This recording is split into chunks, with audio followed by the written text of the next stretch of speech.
Hello everyone, welcome back to my channel. Today we will be studying chapter number 17, circle, chord and arc, practice set number 17.2 we have to complete. The other exercise is already been completed. The link of that video has been given in the description. You all can go and watch it. So let's start with the first question. The diameter PQ. Now this is supposed to be the diameter. This is the diagram given in the textbook. You all can follow it. So PQ and RS are the diameter of the circle with the center O. C are perpendicular to each other, so they are perpendicular to each other at the point C. State why arc PS, SQ are congruent. So we have to show these arc are congruent. Write the other arcs which are congruent to PS. So if you will see, it is equally divided. Okay, तो देखने से ही पता चलता है that it's equally divided. Obviously the arcs are looking same, so उनके arcs तो congruent होने ही है. This is the first thing that you all have to analyse from the figure कि जो भी आर्क्स है वो तो सेम होने वाले हैं. Plus 90 is been given over here, तो सब जगह पे 90 ही होने वाला है. ओके, सो अगर सब जगह पे 90 है, if the arcs are looking same, that means the arcs are also going to be same. They are going to form a 90 degree. 90 degree का अगर एंगल है तो 90 डिग्री का ही आर्क होने वाला है. So what you all have to do, जो भी दिया हुआ है from there only we have to find the arcs. तो कैसे फाइंड करना है? It is super easy. Diameter जो दिया हुआ है that we will write it down, that is from the question only. PQ and RS of a circle are perpendicular. Perpendicular की sign you all can use to each other at the center C. So this is what has been given in the question also. First question में ही दिया है, that only you all have to write it down. क्यों लिखना है? Why we are writing it down? Because see, measure of angle PCS is equal to measure of angle SCQ. मतलब ये statement के बाद ही हम ये लिख सकते हैं. Therefore you all have to write it down. That is RCQ is equal to measure of angle PCR is equal to 90 degree. Okay, मतलब सारे के सारे angles जो है, जैसे मैंने बताया अभी, those are going to be 90 degree. The angle of all the measurements of the given circle is going to be 90 degree. अब यहाँ से ही हमने एक एक को लेना है and then you all have to write the arc as well as the angle congruent है और कौन से है. So measure of arc PS. Okay, तो PS का मेजरमेंट कितना होने वाला है? It is going to be equal to measure of angle PCS which is 90 degree. तो ये हो गया फर्स्ट. सेकेंड हमने वैसे ही लिखना है मेजर ऑफ आर्क SQ या QS. ओके, तो SQ या QS you all can write it. तो it is going to be same to as SCQ which is again 90 degree. ये हो गया second reason. Therefore measure of angle, अब ये QR, so arc RQ या QR is equal to measure of angle RCQ which is again a 90 degree angle. तो ये हो गया third reason. And fourth one is going to be measure of arc PR और RP. So PR is supposed to be measure of angle PCR which is 90 degree. Got it? तो ये हो गया fourth reason. So all the four reasons along with the four angles मैंने दिखा दिए कि किस किस के क्या क्या measurements होने वाले हैं. So from first and second हमें क्या बताना है? What we have to show in the question, PS and SQ are congruent. Write the other arcs which are congruent to arc PS. Okay, तो अगर सब 90 है तो all of them are going to be congruent to each other, isn't it? So हमने क्या करना है? You will have to write the pairs.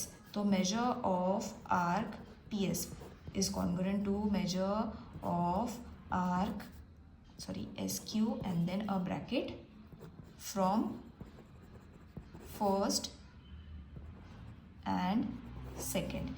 Then arc PS is congruent to arc SQ from first, third and fourth. ये reasons है, या first मैंने तो ऐसे लिखा है, third and fourth.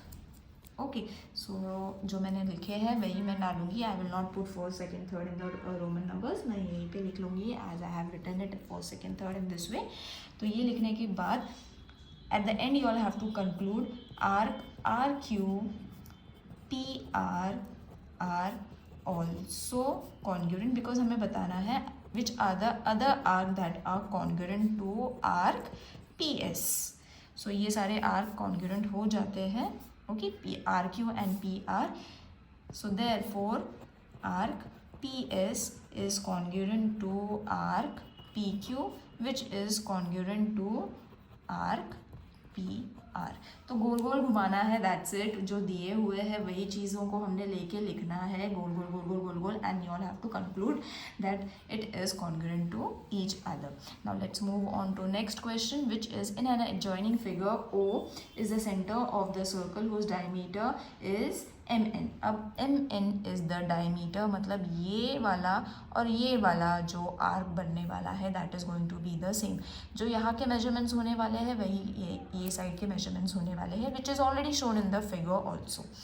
measure of some central angles are given in the figure, hence find the following। अब जो तीन चीज़ें दी है that only we have to find, we don't have to find much things।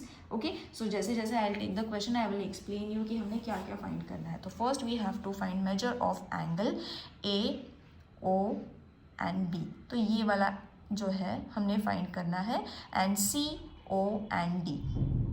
This thing and this thing we have to find. Obviously ये 35 है, ये 100 है, तो ये दोनों भी सेम ही होने वाले हैं।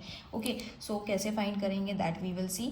सो फर्स्ट इज मेजर ऑफ ये, तो उसके लिए segment mn is diameter first of all, because उसने ही पूरे सर्कल को 2 हिस्सों में डिवाइड करा है which is in equal parts. So therefore measure of, now a circle is of 360 degree, तो दोनों के अगर अलग अलग फॉर्म होते हैं तो it is going to be of 180 degree. So measure of M O A is going to be 180 and A O N is going to be is equal to 80 degree, मतलब ये इतना और ये इतना मिला के हो जाएगा 180, मतलब ये पूरा 180 है, ये भी पूरा 180 है। पर M O A and A O N ये दोनों मिला के हमें 180 मिलने वाला है, मतलब this complete thing will give you 180, this complete thing will give you 180। एक फाइंड कर लिया, दूसरा अपने आप मिलने वाला है।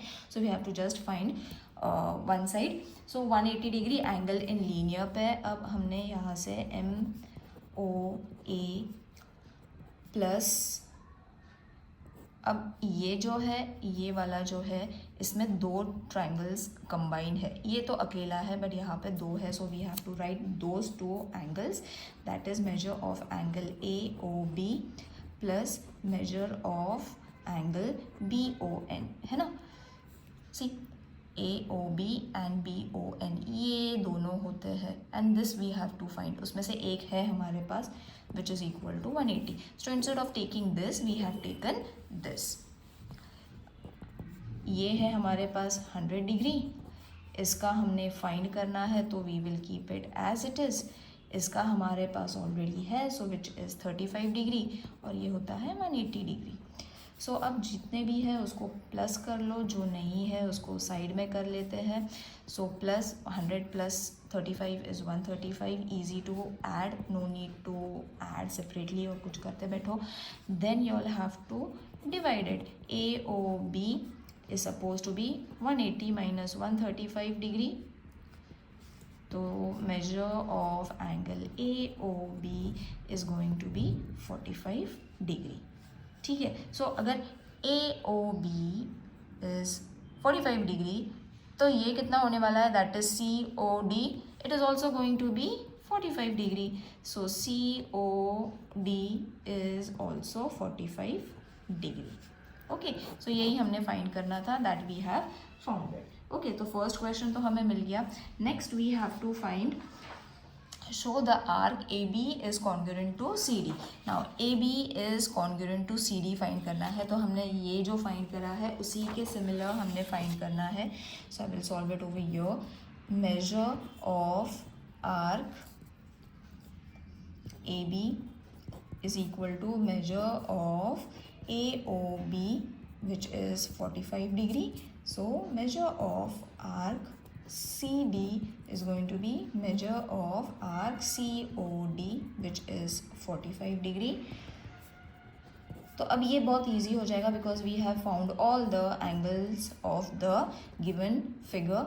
तो अब हमें सिर्फ उनके पेयर्स फाइंड करने हैं and write the similarity sign, that is arc AB is similar or congruent to arc CD. Okay, because arc same measurement रहेंगे. अगर उनके एंगल्स अगर 45 के हैं, just now in first question we have found है ना, 45 हमने फाइंड करे हैं. तो अगर major of angles are 45, obviously the arc are also going to be 45. तो उनका अगर एंगल सेम है तो आर्क्स भी सेम ही होने वाले हैं. That what we have to show it over here. Now next third question, what it said, show that chord AB, chord अभी ये वाला chord AB and is congruent to CD. तो वही जो हमने फाइंड करा है फर्स्ट और सेकेंड में, सेम अभी हमने वही वापस लिखना है. Arc AB is congruent to, directly लिख लेंगे बिकॉज ऑलरेडी हमने बहुत सारा प्रूव कर दिया है क्वेश्चन 1 and 2 में.